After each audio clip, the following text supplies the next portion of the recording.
सही है। जितने बारात वाली का देश आया हुआ है, जितने बेटहा पार्टी खाना खाने के लिए बाकी हैं, वो बेटिया के द्वार पर चले जाए। फिलहाल एक लेडीज कलाकार टी सीरीज कंपनी की मालकिन अजीत हलचल रानी की फरमाइश है सैया के साथ अपना ससुरा में जाई के रेडी 1 2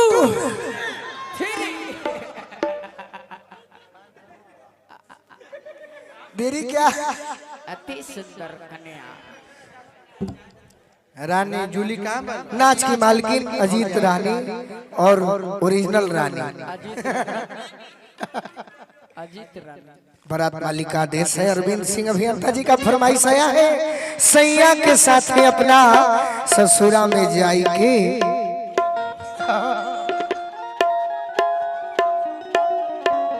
हाँ यस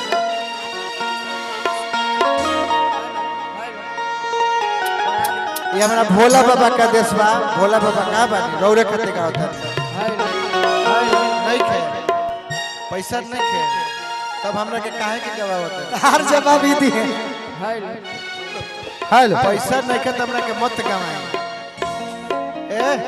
बिगाड़ो मत कर कर विदाउट कलाकार कोई नहीं। अरे सैया के साथ अपना अरे ससुराल धन्यवाद माइक दीजिए। हल्लू लाभ सा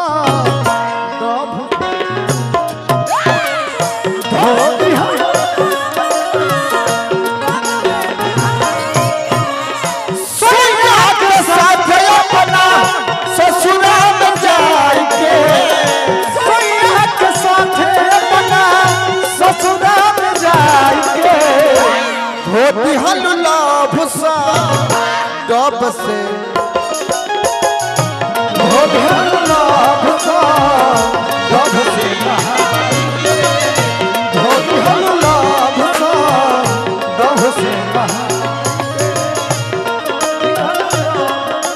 प्रिंस बाबा फीका हो जाए सब कोई रवि भाई हमनी के ले ली दहाड़ी लाग गई 500 छोड़ा छोड़ा छोड़ा रवि भैया अभी जति हो के बात एक शब्द ना बोल बेटे बैठक बगली में पैसा रखो फेन गाई फिर गई अब गइबा ना पिटइबा माइक द मेन गाय के द खराब हो नहीं छोड़ा छोड़ा रवि भैया दूसर का तरह छोड़ा रवि भैया। अरे सैया के साथ अपना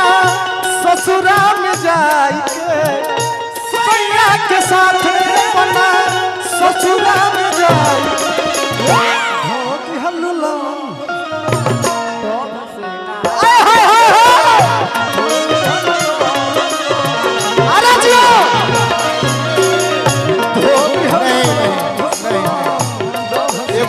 जय हो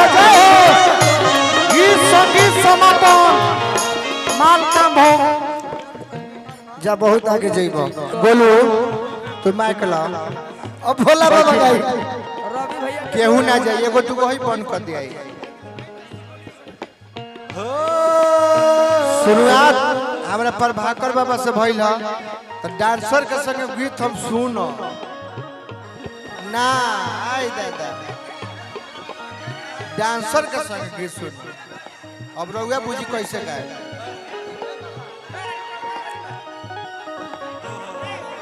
अरे सैया के साथ अपना हो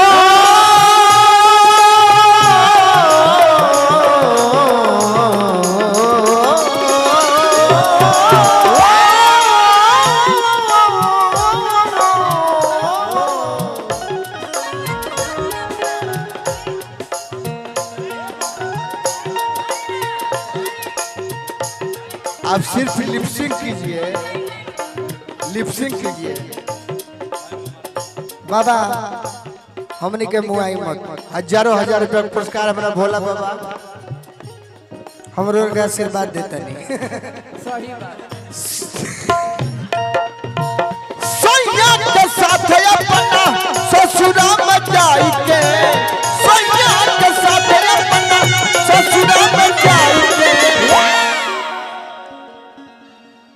आज एगो सच्चाई बा प्रिंस बाबा, का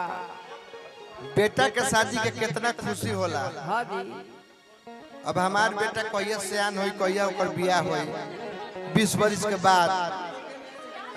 लेकिन हम अपना भैया के बेटा के बियाह में हम इतना खुश बानी कि शायद हम अपना